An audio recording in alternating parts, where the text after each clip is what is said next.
The night it all came crashing down didn't begin with shouting. It began with the faint clink of silverware against porcelain and the comforting hum of my Louisville home, a place I had built from the ground up, brick by brick, paycheck by paycheck. The table gleamed beneath the soft amber light of the chandelier, the air rich with the scent of rosemary chicken and something else tension so thick it almost hummed. My 12-year-old son, Evan, was seated beside me, his focus on the mashed potatoes he was sculpting into a small mountain. My parents, Walter and Marianne, sat across the table, looking as if they belonged to a different world entirely. He, stoic and cold in his pressed shirt. She, smiling faintly, a smile that never reached her eyes. It should have been a peaceful family dinner, the kind I hadn't shared with them in years.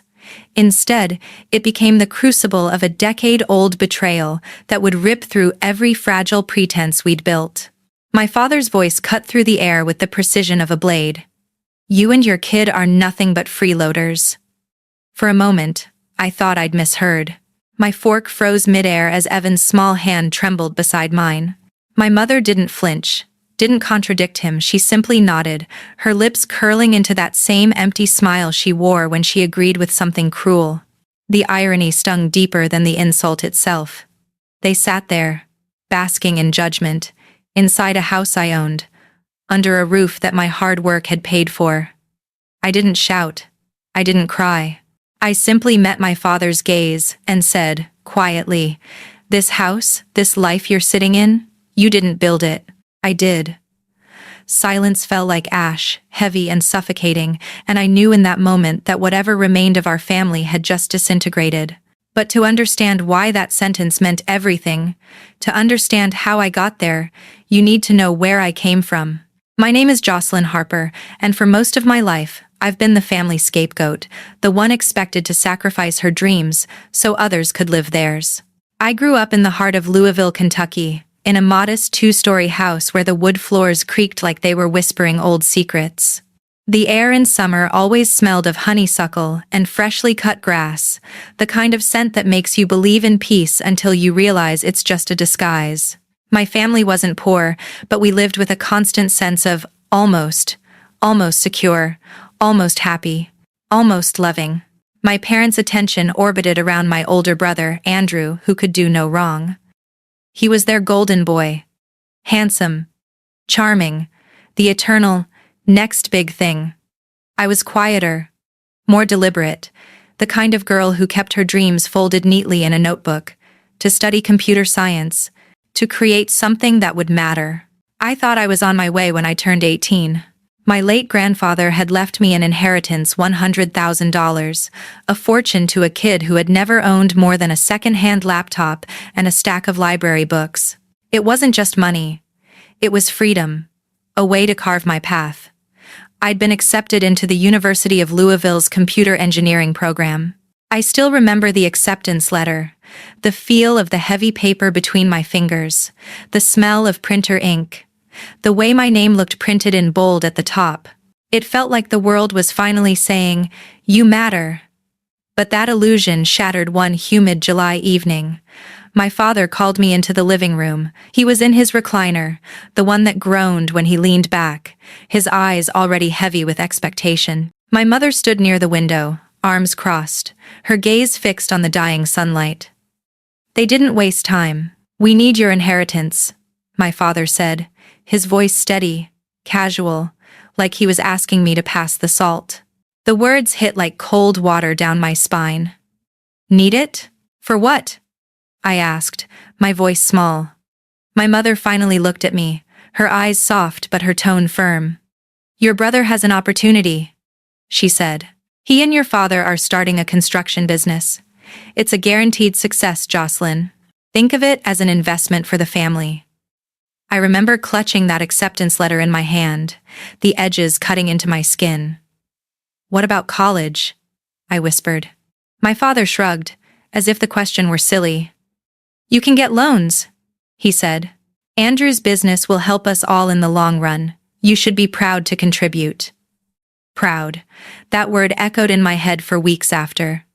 I wanted to scream, to tell them this was wrong, but I didn't. Because in our family, saying no wasn't an option.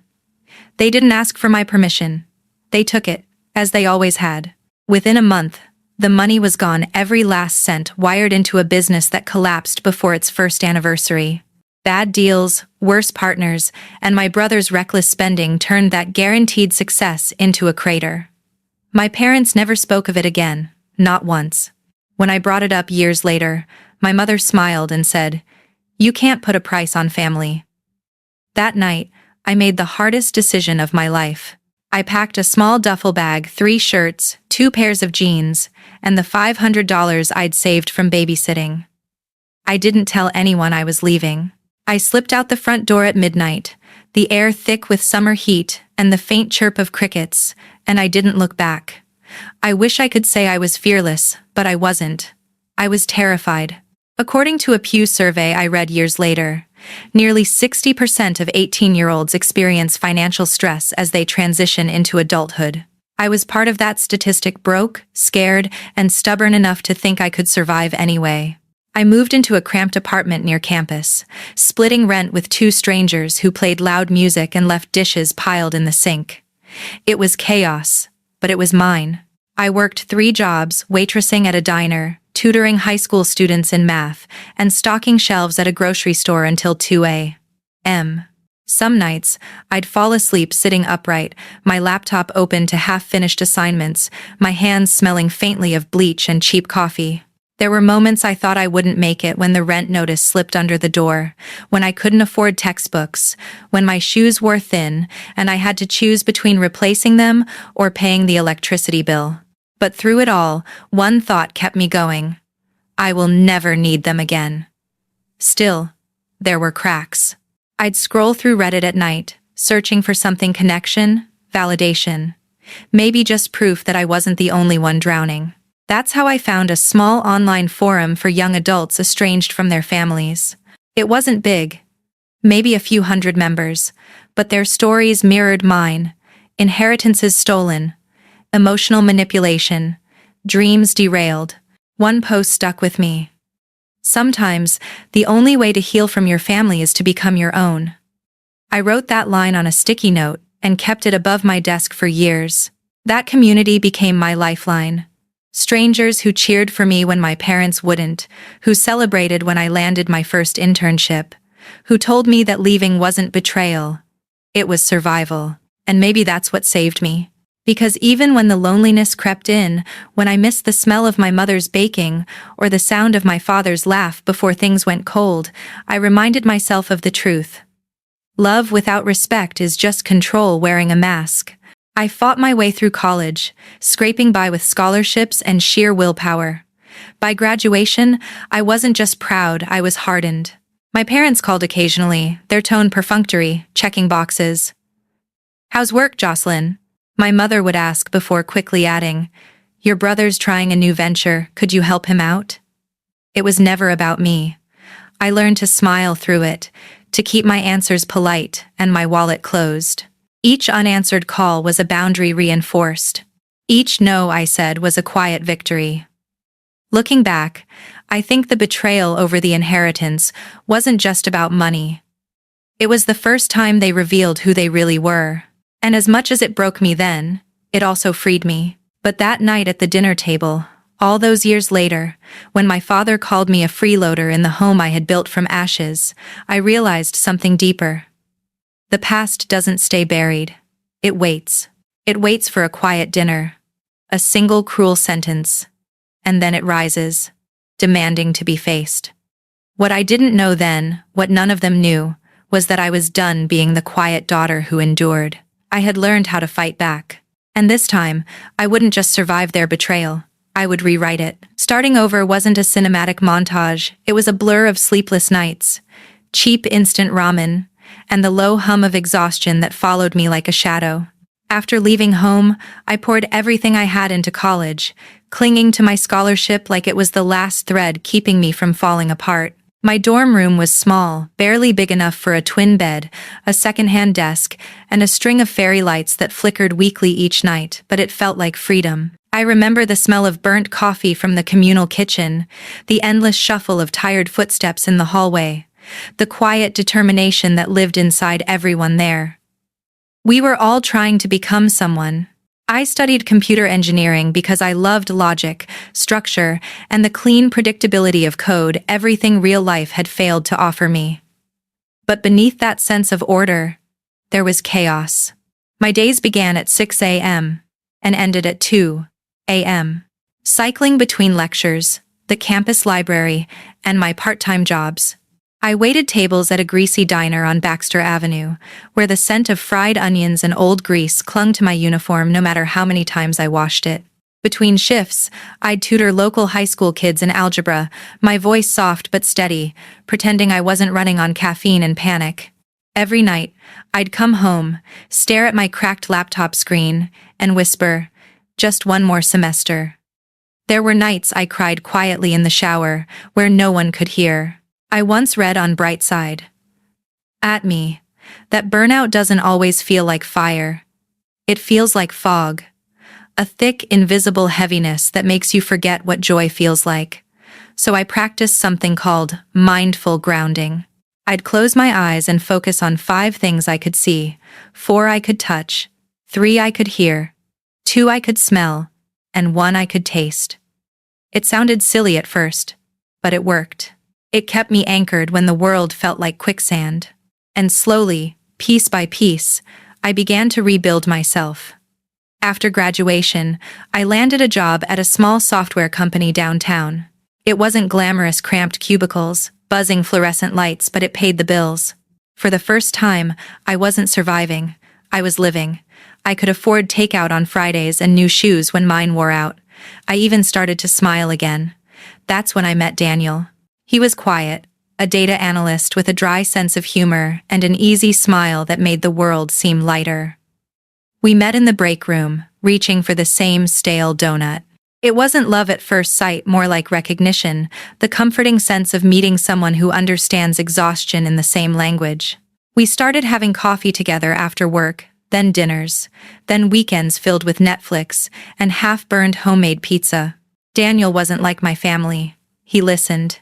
He remembered the small things, my favorite color, the story behind my chipped coffee mug, the way I hated thunderstorms but loved the smell after rain. For a while, I thought I'd finally broken the cycle of disappointment. When he proposed 2 years later, I said yes without hesitation. We had a small wedding in a botanical garden, just close friends and colleagues, no family. My parents didn't even send a card. I told myself I didn't care. Maybe I even believed it. Marriage was complicated. The first year was full of hope. Lazy Sunday mornings, shared grocery lists, laughter echoing through our tiny apartment. But life, as always, had a way of testing everything I built. The long hours at work started to pile up. I was promoted to project manager, which sounded glamorous until I realized it meant 12-hour days and constant deadlines. Daniel's patience began to fray. He wanted children, stability, predictability. I wanted to prove I could be more than the girl who'd been written off. When I got pregnant, it wasn't part of the plan, but it became my anchor. The day my son was born, the world shifted. I remember holding him, Evan, and realizing for the first time what unconditional love felt like. His tiny hand gripped my finger like he was afraid I'd disappear. I promised him I never would.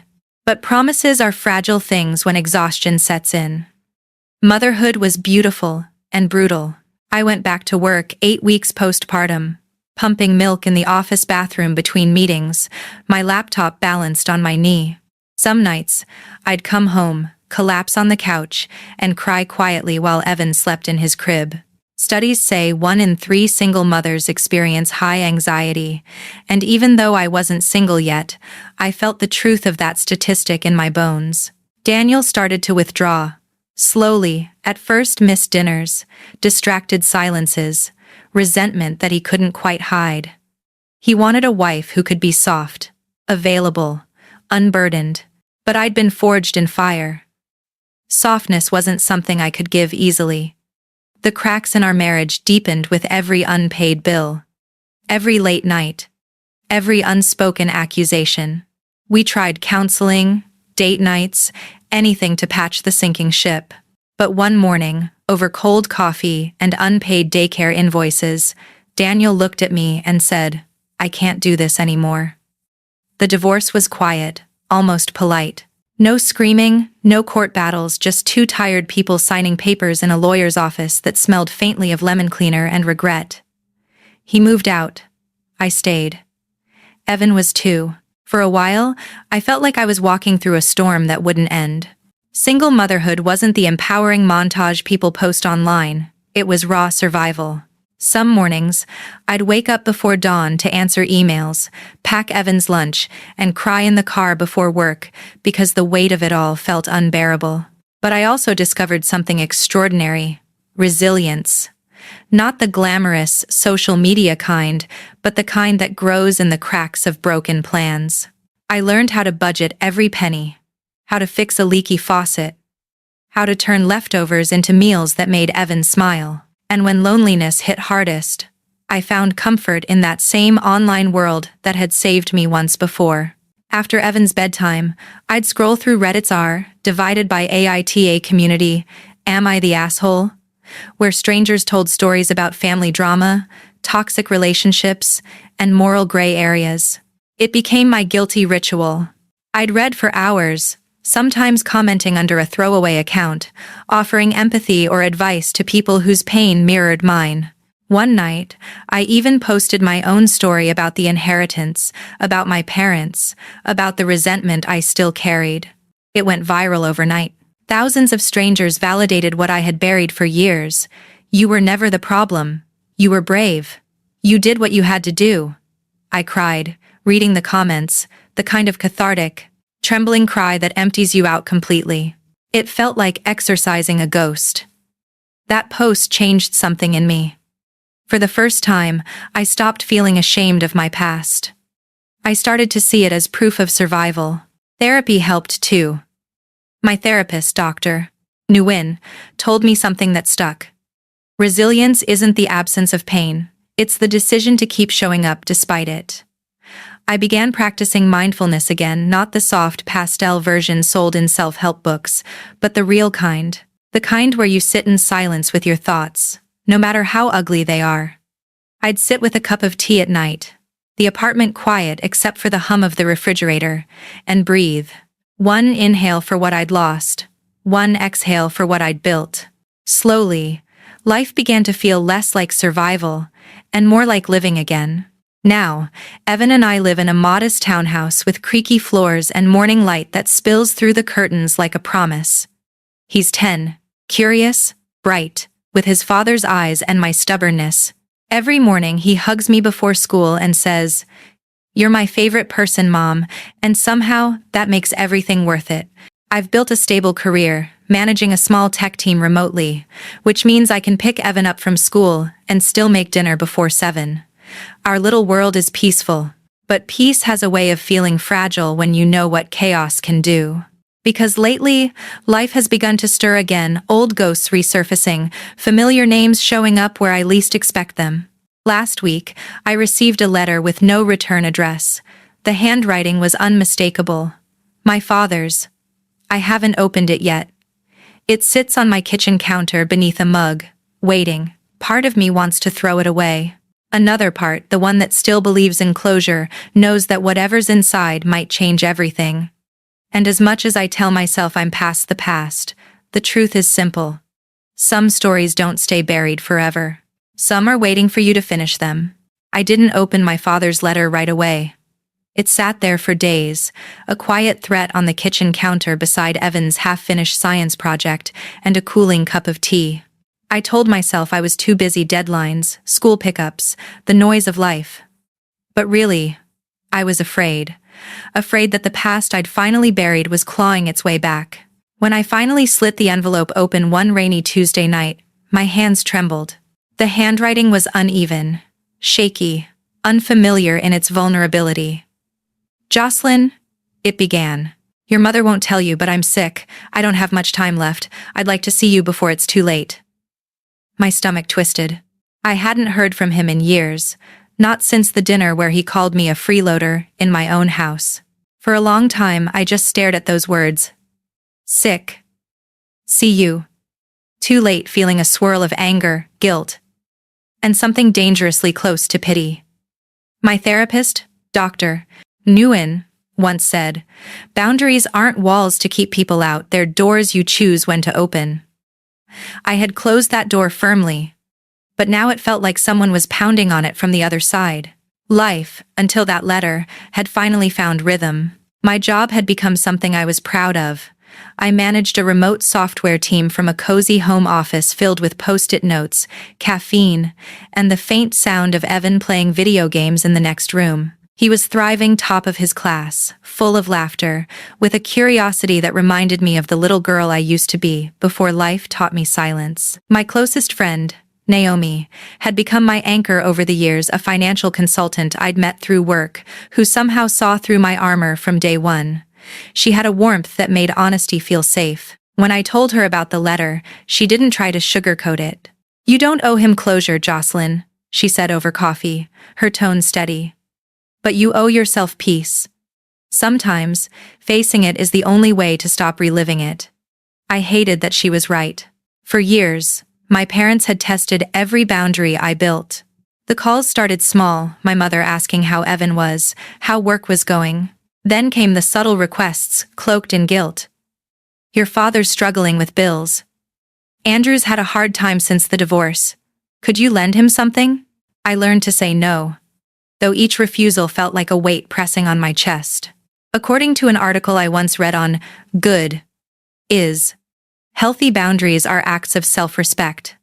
Not selfishness, but anyone who's ever grown up in a guilt-based family knows how hard that lesson hits. My mother had perfected the art of turning no into betrayal. The last call came on a Wednesday afternoon.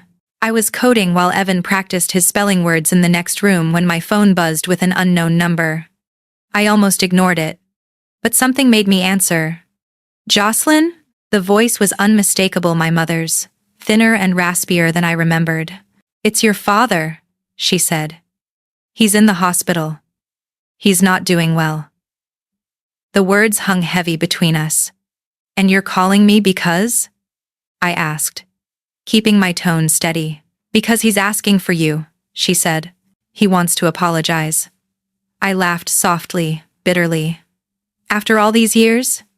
"He's your father," she snapped, the old authority slipping back into her voice. "Don't be heartless." The call ended with silence, but her words lingered. That night, I sat at the kitchen table long after Evan went to bed, staring at the rain against the window. My therapist's advice echoed in my head. "You can choose to visit, but you don't have to surrender your boundaries." Still, the thought of him dying with things unsaid gnawed at me. By morning, I had made up my mind. I'd go. But I wasn't going for him, I was going for me. The drive back to Louisville felt surreal. The same streets that once symbolized my escape now pulled me backward, lined with familiar houses that seemed smaller, sadder. The closer I got, the tighter my chest felt. When I arrived at the hospital, I almost didn't recognize him. My father, once imposing and sharp, looked small, swallowed by white sheets and the rhythmic beeping of machines. His eyes fluttered open when he heard my voice. "Jocelyn," he rasped, the name cracking in his throat like something fragile. I stood by the bed, unsure if I was supposed to feel grief or relief. "You look well," he said, and I almost laughed. That was his apology. But then, he took my hand weakly. "I'm sorry," he whispered. "I failed you." And for a second, the years fell away. I saw flashes of childhood, the way he used to push me on the swing, the sound of his laugh echoing through summer afternoons. But the warmth of those memories quickly collided with darker ones, the inheritance, the screaming, the guilt. Forgiveness didn't come easy, but in that sterile room, I felt something soften. Maybe not forgiveness, but understanding. He was a product of his own brokenness, just as I had been shaped by surviving it. When he was released a week later, my mother insisted on hosting a family dinner. I should have known better, but against every instinct, I agreed. Maybe I wanted to believe people could change. Maybe I wanted Evan to meet his grandparents under better circumstances. The night of the dinner, I dressed carefully, a simple navy dress, my hair tied back, armor disguised as elegance. Evan wore a collared shirt and asked if there would be dessert. Probably pie, I said, though my stomach was already in knots. When we arrived, the old house looked almost the same. Same chipped paint, same wind chime by the porch, same suffocating air of control. My mother greeted us with a smile that didn't quite reach her eyes. "You look beautiful," she said, her tone brittle. Inside, the table was set perfectly, like always, as if aesthetics could mask dysfunction. My brother Andrew was there too, wearing an expensive watch I'm certain he didn't pay for. The conversation started politely surface-level talk about weather, work, Evan's school, but underneath it all, tension brewed like a storm. My mother kept glancing at me, her smile too rehearsed. When she finally spoke, I knew what was coming. "We're so proud of you, Jocelyn," she said sweetly. "You've done so well for yourself, and now that your father's retired, things are tight. Andrew's business could really use some help getting back on its feet." I nearly laughed. It was the same story, just dressed in softer words. I set my fork down slowly. "No," I said simply. The room went still. "Jocelyn," my mother said sharply, her smile cracking. "He's your brother. And I'm not his ATM," I replied. "If you invited me here to guilt me again, this dinner's over." My father looked down, silent. My mother's expression hardened. "You've become cruel," she said. "Money's made you heartless." It was almost poetic, the same accusation she'd once used to silence me, now crumbling under its own hypocrisy. I stood, helping Evan from his chair. "No, Mom," I said, my voice shaking but firm. "Money didn't make me heartless. You did." And for the first time, I saw the flicker of something like fear in her eyes. But before I could leave, she said something that stopped me cold. "You think you're free of us, Jocelyn," she said, her voice trembling. "But there are things you don't know. Things your father hid. That inheritance wasn't the only secret." My pulse quickened. "What do you mean?" I asked, but she just smiled. The kind of smile that hides knives. "You'll find out soon enough." The room felt like it tilted, reality blurring for a moment as my father's weak cough filled the silence. I wanted to demand answers, but I saw Evan's confused face, the way his hand tightened around mine. I wasn't going to give her the satisfaction of watching me unravel again. So I walked out, each step echoing against the marble floor, my heart pounding. Later that night, back home, I replayed her words over and over. "Things you don't know." My therapist had warned me about this, the emotional bait that toxic families use to keep you entangled. "You don't have to chase every mystery they dangle," she'd said. "Some secrets are traps." But as I sat there, watching Evan sleep, I couldn't shake the feeling that this time, it wasn't just manipulation. Something about my mother's tone was different, almost frightened. And deep down, I knew this wasn't the end of our story. Because in every revenge story I'd read, from the countless AITA posts and YouTube dramas I once binged late at night, there was always one final twist, the reveal that changed everything. I just didn't know yet that mine was about to begin. The morning after that disastrous dinner, I woke to a phone buzzing relentlessly on my nightstand. Dozens of missed notifications lit up the screen, texts, emails, DMs from people I hadn't spoken to in years. My stomach dropped before I even opened them. The first message was from Naomi. "Have you seen what your mom posted? Don't look yet. Breathe first." Of course. I looked.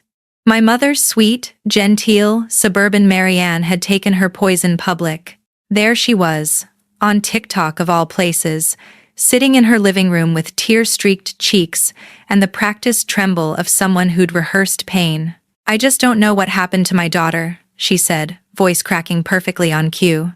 "We raised her with love, gave her everything, and now she's abandoned her sick father and refuses to help her own brother. She says family doesn't matter.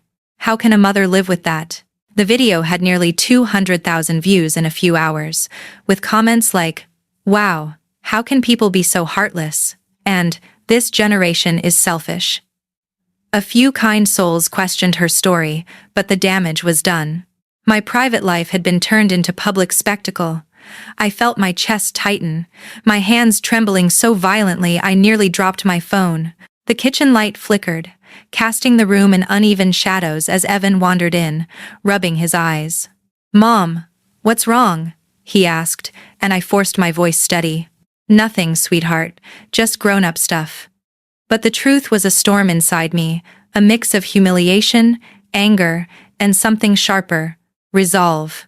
I closed my laptop and sat at the table, staring out the window as morning light filtered through the blinds.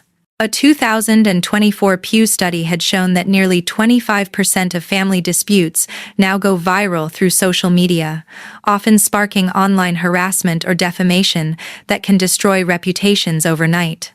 I was now one of those statistics unwillingly turned into digital fodder by my own mother. But I wasn't that scared 18-year-old anymore. I wasn't powerless. My first instinct was rage, to post my side, to spill every dirty family secret to the same audience she'd weaponized.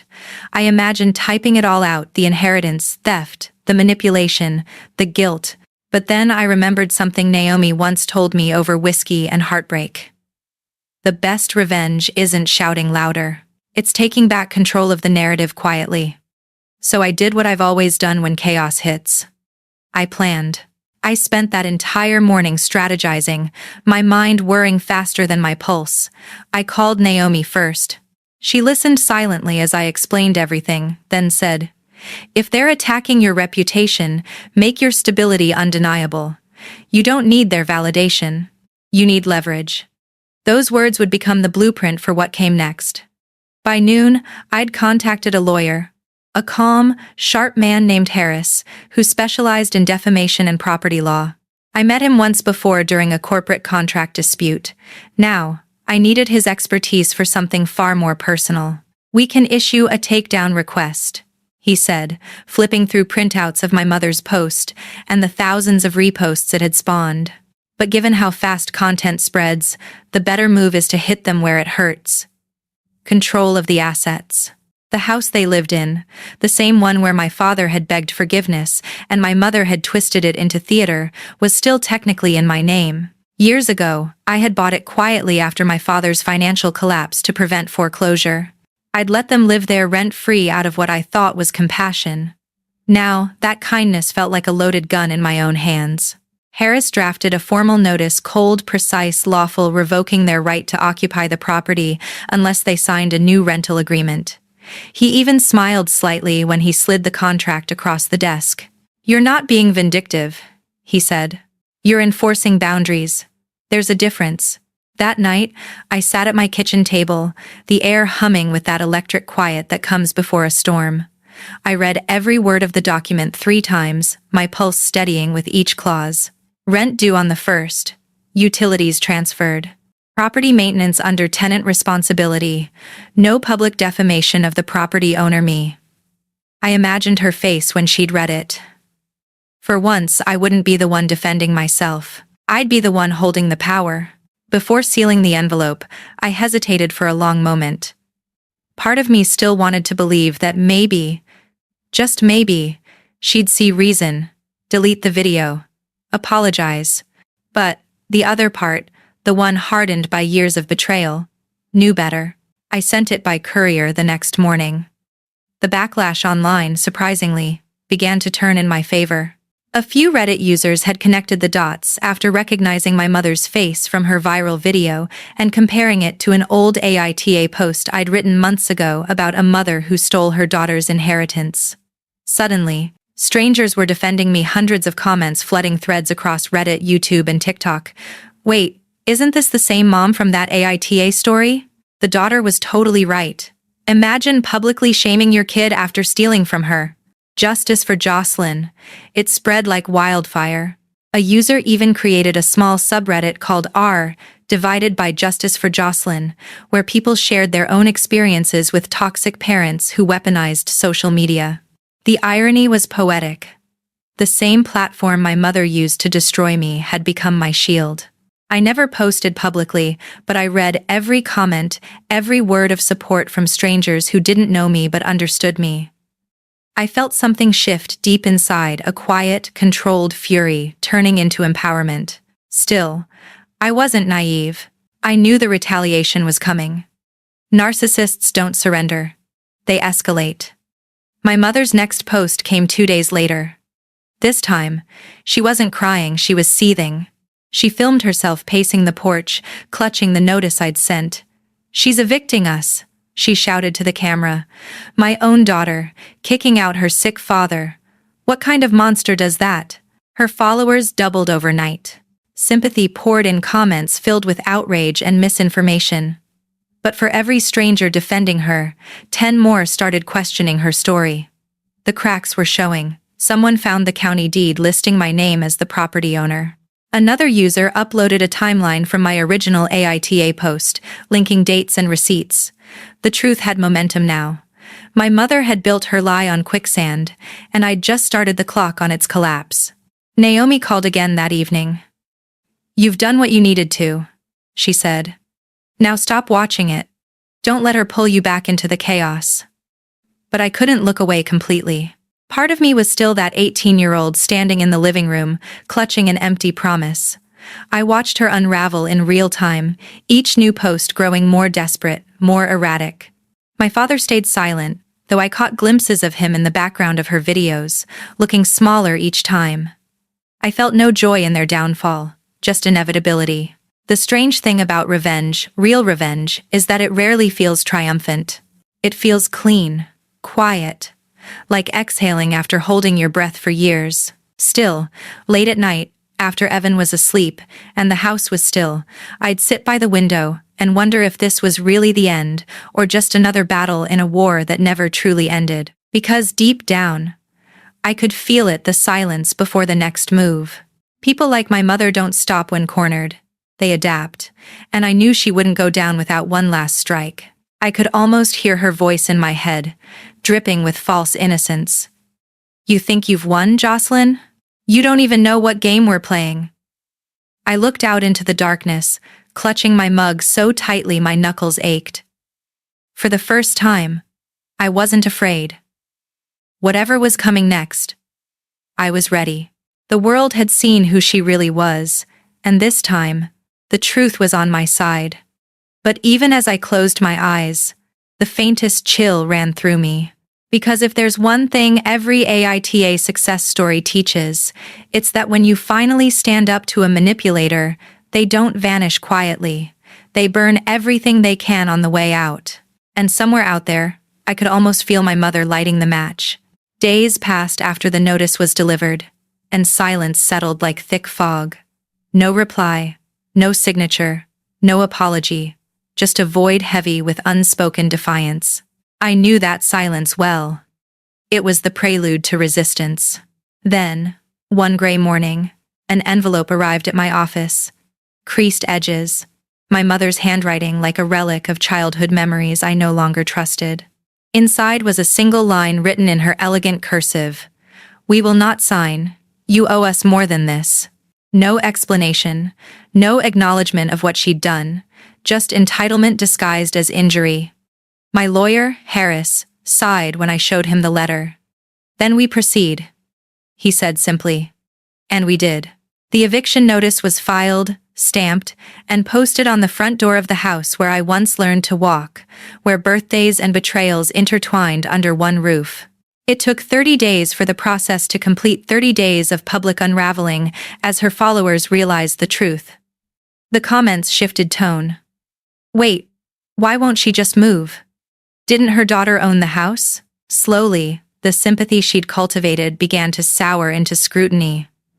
By the time the sheriff arrived to oversee the move-out, the audience she'd once weaponized had turned into silent witnesses of her own undoing. The day they left, I didn't go there myself. I couldn't. Instead, Harris texted me a brief update. "It's done. The property is vacant." I just sat in my car in the parking lot of Evan's school, the engine off, the sound of kids laughing in the distance blending with the slow thud of my heart. I thought I'd feel triumphant, like the heroines in those Reddit AITA stories who finally reclaim their peace. But what I felt was quieter, something like release. The kind, bright side. Me, once described in an article I'd bookmarked long ago. Cutting toxic ties doesn't always bring joy. It brings clarity. It's the slow return of oxygen after years of breathing smoke. For the first time in years, I could breathe fully. No more guilt-laced phone calls, no more emotional blackmail disguised as love, no more pretending that blood automatically equals loyalty. That night, after putting Evan to bed, I sat alone at the kitchen counter, tracing the rim of my tea mug as rain tapped against the window. Naomi called, her voice softer than usual. "So," she said, "how does it feel to finally be free?" I thought about it. "Like I've been holding a scream in my throat for 15 years, I said, and I finally let it out. We both laughed, but it wasn't bitter. It was the kind of laugh that only comes after surviving something that could have broken you. According to a 2025 wellness report, over 80% of people who set firm family boundaries reported measurable improvements in mental health. Lower anxiety, better sleep, even physical healing from chronic stress symptoms. I used to roll my eyes at those statistics, but now I lived them. My migraines faded. My chest felt lighter. Even my reflection seemed softer somehow, as if my body had finally realized it wasn't under attack anymore. The next few weeks became a slow return to normalcy, or maybe a new version of it. I poured my focus into work, leading a new team project that landed my company its biggest contract of the year. I volunteered for Evan's school art show, where he proudly displayed a painting of a tall tree with roots stretching deep underground. "That's us," he said shyly, when I asked what it meant. "Strong roots. We don't fall." I nearly cried right there in the gymnasium, surrounded by finger paintings and the faint smell of glue sticks. In that moment, I realized something profound. Revenge hadn't made me bitter, it had made me present. It taught me that power isn't loud or cruel. It's choosing peace when chaos tries to drag you back. One afternoon, while cleaning out an old drawer, I found a small envelope tucked between old receipts and photos. It was from my ex-husband, dated months before our divorce finalized. Inside was a note I'd forgotten existed. "You'll be okay, Joe. You always land on your feet. I hope one day you realize how strong you are." I sat there for a long time, reading it again and again, realizing how right he was. We'd both been too young, too broken to make marriage last, but there had been honesty in his words. I texted him a simple, "Thank you for that note. You were right." He replied with a heart emoji, and nothing more, and somehow that small exchange closed a chapter I hadn't realized was still open. Meanwhile, my mother's online empire crumbled quietly. Her TikTok account, once filled with sob stories and sympathy, turned into a graveyard of forgotten videos. Her followers moved on to newer scandals. There was no grand apology, no cinematic confession, just digital silence, the kind that comes when an audience finally stops listening. That's how most stories like this end, not with fireworks, but with fading noise. I didn't need to watch it happen. I had a life to rebuild. And I did. Weekends became hikes with Evan, long talks about courage and kindness, lessons I hoped would help him never repeat the patterns I escaped. I reconnected with old friends, started therapy again, and even began journaling, something I hadn't done since my teens. My therapist once said, quoting a good is article, "Boundaries aren't walls, they're doors that only you hold the key to." I finally understood that. Months later, I drove past the old house for the first time since the eviction. The garden was overgrown, the paint faded, the porch swing hanging crooked, but the air felt different, lighter, cleaner, as if even the walls had exhaled their ghosts. I didn't stop the car. I just looked once in the rearview mirror and kept driving. That chapter was closed. What lay ahead was mine to write. I thought about all the people who'd messaged me through that Reddit thread, telling me my story gave them courage to walk away from their own toxic families, workplaces, or relationships. One wrote, "You helped me see that love without respect isn't love, it's control." That message stayed with me. Because that, in the end, was what this whole story was really about, not revenge, but reclamation. Reclaiming peace, power, and purpose after years of being told you didn't deserve any of it. Now, when people ask if I regret anything, pressing charges, evicting them, airing the truth, I say no. I don't regret surviving. I don't regret drawing the line that finally kept me safe. What I regret is how long it took me to believe I was allowed to. The statistics, the therapy, the support, they're all real, but nothing compares to the quiet victory of waking up one morning and realizing you no longer flinch when your phone rings. That you can look in the mirror and see not a victim, but a woman who built herself from the ashes of manipulation. I've learned that healing isn't about forgiveness, it's about freedom. And if there's one thing I want anyone listening to take from my story, it's this. You are allowed to walk away from people who refuse to see your worth, even if they share your last name. The world will tell you to forgive, to be the bigger person, to keep the peace at any cost. But peace built on silence isn't peace, it's surrender. Choose the kind that costs you nothing but gives you everything. Your sanity, your safety, your self-respect. I'm living proof that you can lose everything they took from you and still come out stronger. I built a life from the wreckage, and now, every morning when I pack Evan's lunch or start my coffee, I feel it in my bones. I'm free, truly, finally free. And to anyone out there still standing at the edge, afraid to take that first step toward reclaiming their power, take it. Because once you do, you'll never look back.